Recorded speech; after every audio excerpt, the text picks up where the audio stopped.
Hi, I'm Brigham Young. Here is what I'd like you to remember about me. I was born June 1, 1801 in Windham County, Vermont. My parents were John Hayden Young and Abigail or Nabby Howe.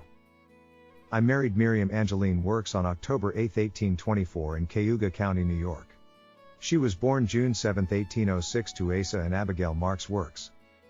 In 1832, I was converted to the everlasting gospel as revealed to Joseph Smith, as was my wife.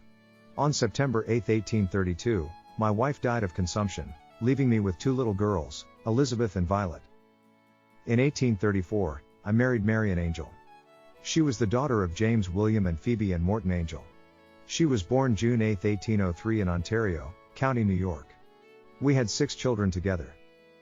While I was in the Boston area preaching the gospel of Jesus Christ, I learned about the death of our prophet Joseph Smith. I was broken by the news of the death of this beloved prophet. I never bore such love for any other man as I did for the prophet Joseph. I arose from my bed of tears with one great and overpowering determination, and that was to carry on the work which the prophet had started. On February 15, 1846, I loaded my family in a wagon and took my teams and cattle and what possessions we could carry away and left our comfortable brick home in Nauvoo. This began the trek west for the Saints. The Saints were ill prepared for the journey west. Anti-Latter-day Saint mobs had forced us from our homes and the temple we had just built. Many left without clothing, food, and that would be needed for the long trek. The crossing of Iowa was long and arduous. The challenges of an early spring thaw of winter snow, constant rain and strong winds impeded our progress to a crawl. Our wagons sank up to the axles in mud.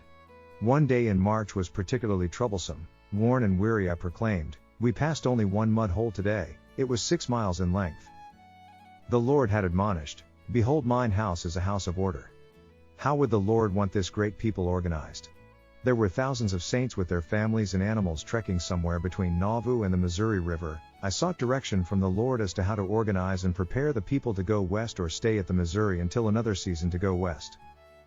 No sooner had I made camp on the Missouri River than war broke out between the United States and Mexico. On June 30, Captain James Allen asked for the enlistment of 400 or 500 able-bodied men to march to California. After the battalion had marched away, I began the task of organizing the thousands of saints on both sides of the Missouri into comfortable or passable quarters for the winter. On August the 28th, I crossed the river and made a speech to the Omaha Indians asking for permission to settle on their land for the winter. This settlement would become known as Winter Quarters, Camp of Israel. Since the saints needed wood to make shelters, water and grass for their animals, settlements sprang up along the river. Some 90 settlements were on the east side of the river. On the west bank of the Missouri, I received the revelation from the Lord known as, the Word and Will of the Lord, concerning the Camp of Israel. In part the instruction was, let the companies be organized with captains of hundreds, captains of 50s, and captains of 10s, with a president and his 2 counselors at their head, under the direction of the 12 apostles.